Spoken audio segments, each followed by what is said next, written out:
जिल्ह्यात कळंब आणि राळेगाव वगळता इतर तालुक्यात चांगला पाऊस झाला। मात्र राळेगाव आणि कळंबमध्ये पाहिजे तसा पाऊस न झाल्याने पिकांची वाढ खुंटली आहे।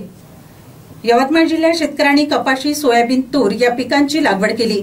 जिल्ह्यात सर्वत्र समाधानकारक पाऊस झाला। मात्र कळंब, राळेगाव तालुक्यात काही दिवसांपासून पिकाच्या वाढीसाठी पुरेसा पाऊस पडला नाही।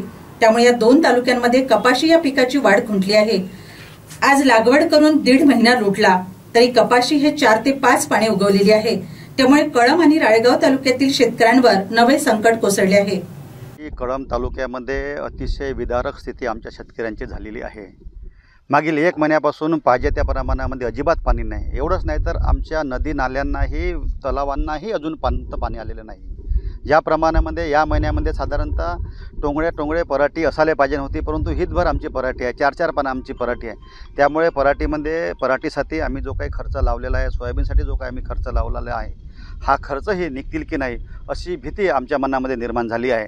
दुसरीकडे मागील 2 वर्षापासून आम्ही त्याचमुळं शासनाकडे कर्जमाफीची मागणी करत आहे, परंतु शासनाने दिलेला शब्दही अजूनही त्यांनी पाळलेला नाही।